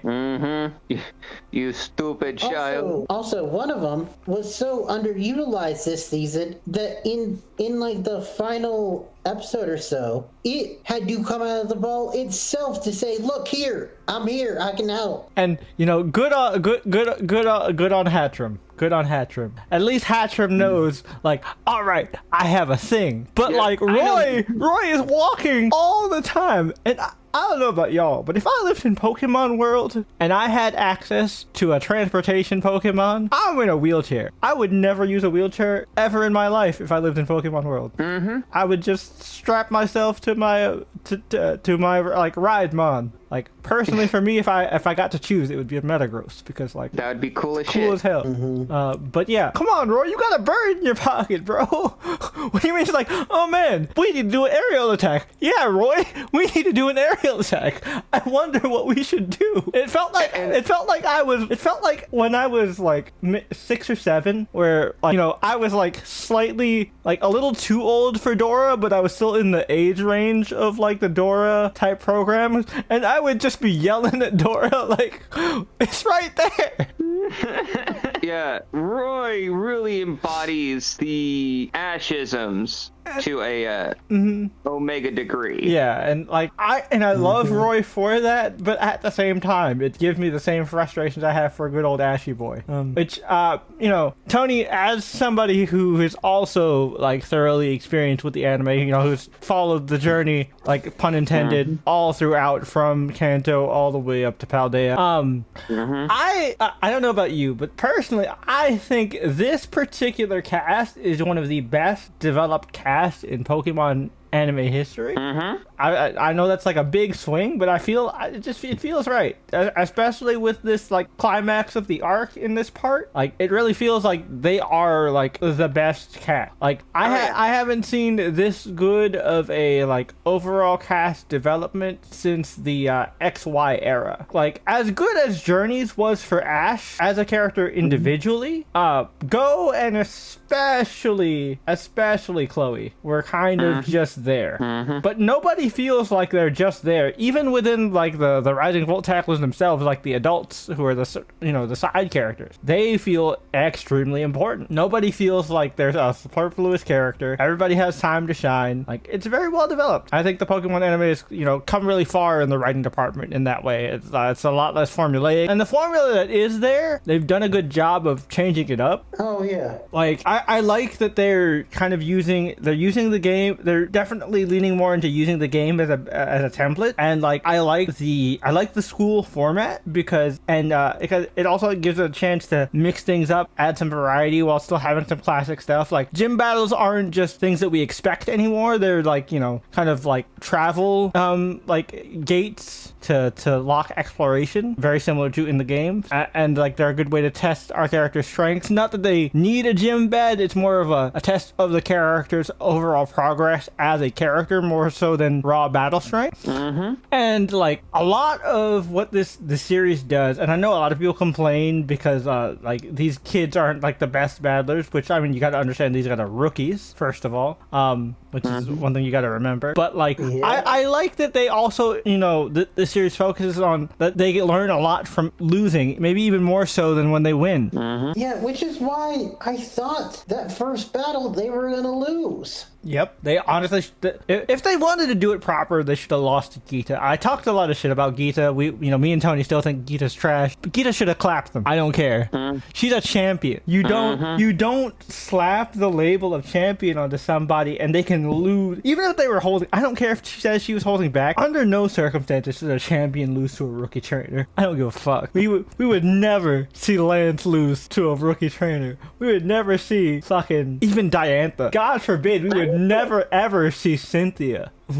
Cynthia she would renounce her role as champion if she were to ever do that. Because like I'm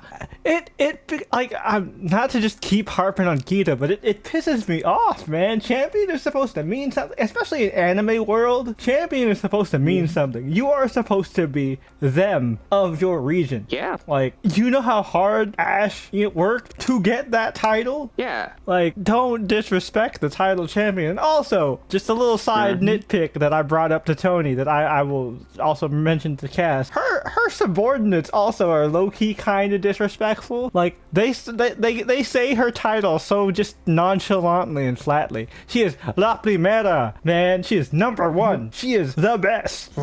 Put some oomph into it when you say it's not just La Primera. Like, what? No, oomph. Where is it? I need more of it. Like, Nimona isn't even really in the anime.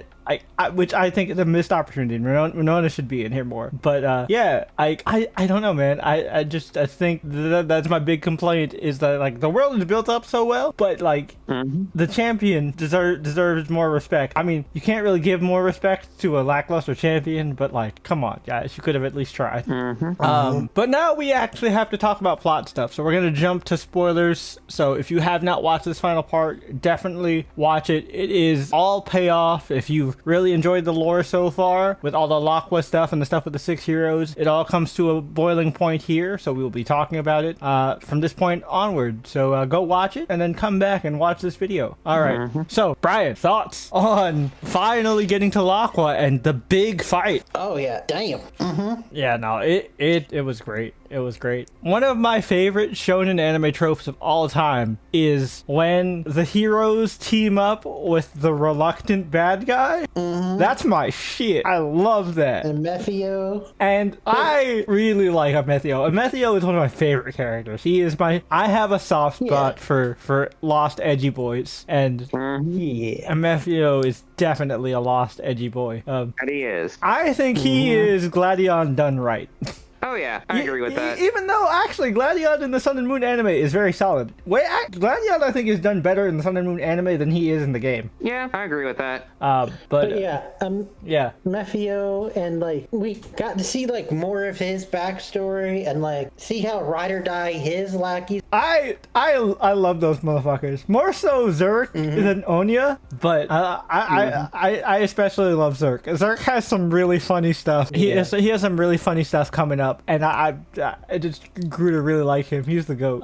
But yeah. And then they had the whole plot. We knew this was coming, but the whole like plot of the bad guy that we've been following this whole time isn't the real bad guy. The real like bad guy is this other dude who's been waiting in the wings. Yeah. So what do you think of that? I actually think Spinel is a great villain because man, do you fucking hate him? Oh yeah. Indeed. Which is funny considering his voice actor, right? Matthew Mercer. The only character I hate more than Spinel is Coral. I can't stand Coral. Oh yeah, and her incessantness about calling that thing Screamy Puff. I mean, to be fair, she did not know its name. And it's not entirely wrong. So that wasn't too bad. She's just the worst because she is. But every time she yelled "Screamy Puff," it just got on my nerves. Yeah, I mean that's kind of the point of her. She's supposed to be extremely grating, which is why like she's the worst because she is just incessant and insufferable and just a brat, but not in like the cool Charlie XCX type way. I hate her, and which is she continues to get worse. Paired with the stoic, doesn't say much. Which me and Tony had a blast with that because me and Tony said it was like they had to pair her with somebody that was actually good at their job. Yeah. Oh hell! Because Sidian knows exactly what the hell to do. Yeah, Sidian's a model employee. I have no beef with Sidian. Sidian is he's just doing the work.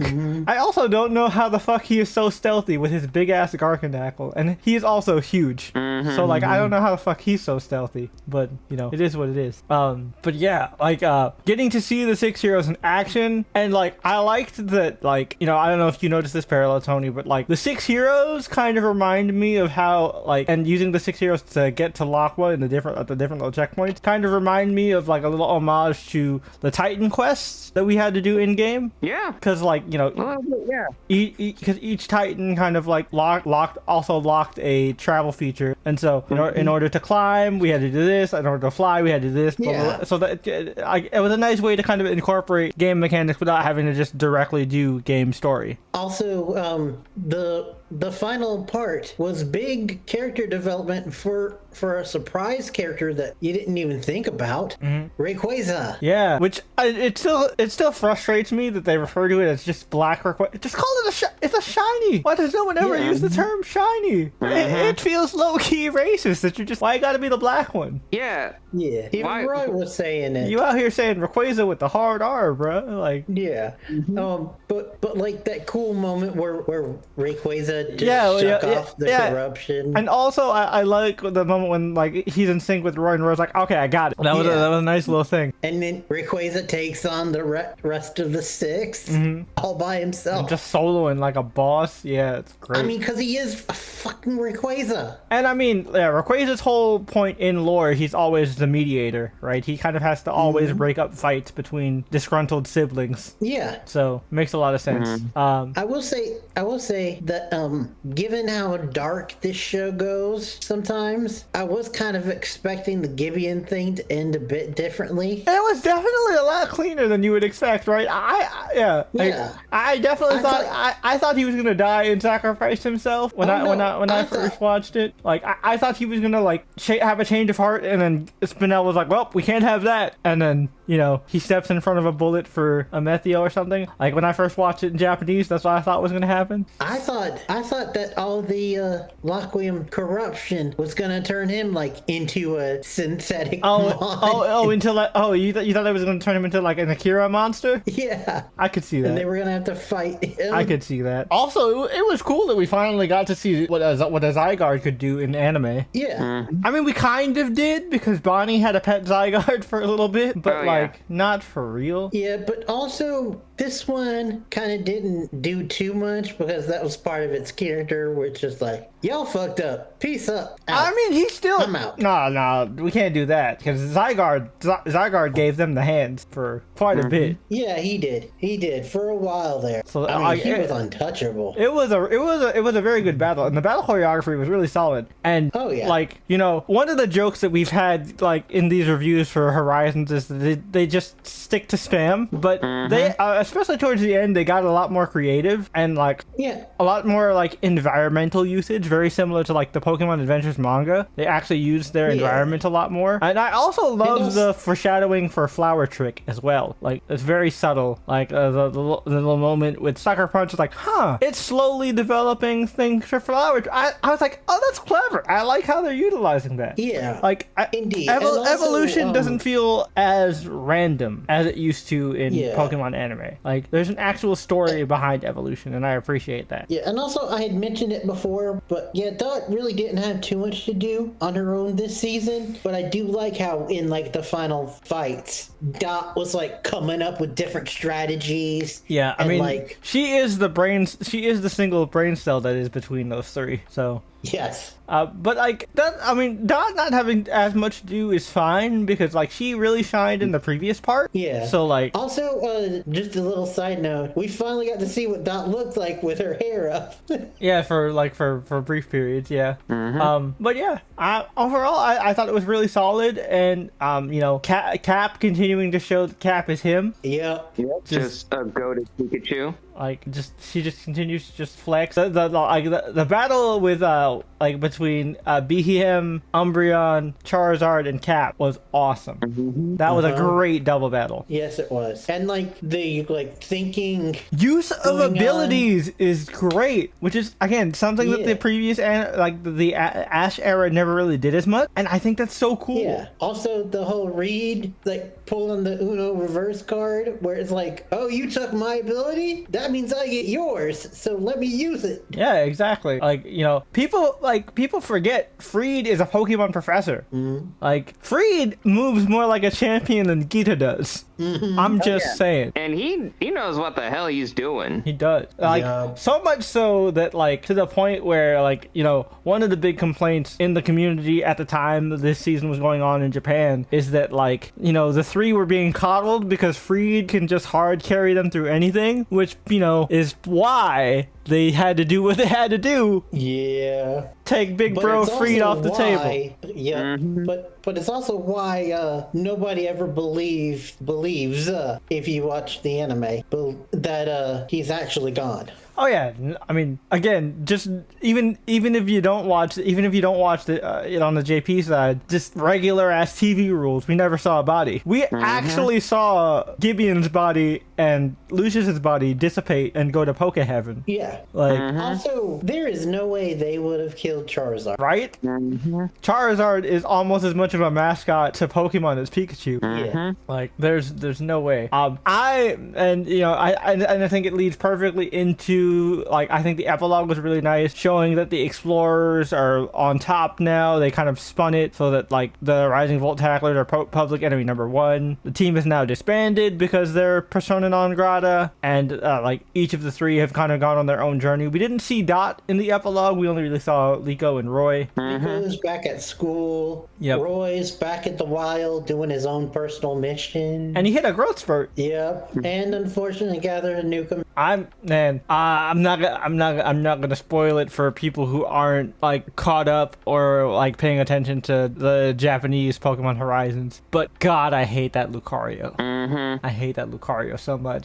Yeah. And it's also because we already had, like, a good Lucario representation in Journeys. That why did we have to have one so close? And also, if you're gonna do it, why would you give it the exact same personality as Ash's Lucario? Because Ash's Lucario was, well, when it was a Riolu, it was more of just plucky shonen boy, and then became stoic badass. But, like, Roy's Lucario is just piss-colored stoic badass. Yeah, that can mega evolve like Ash's Lucario. Yep. The hell are you doing? It's boring. Like, if you wanted to show off a mega, like, you should have given him, like, something like a more iconic mega. Like, fucking, I know Lucario is the poster child for Mega Evolutions because, like, he's the one that you get during the Tower of Mastery in Kalos. I get it, but, like, there are other cool megas you could highlight. I mean, shoot, another character that we will eventually meet in the post-time skip, which I won't spoil,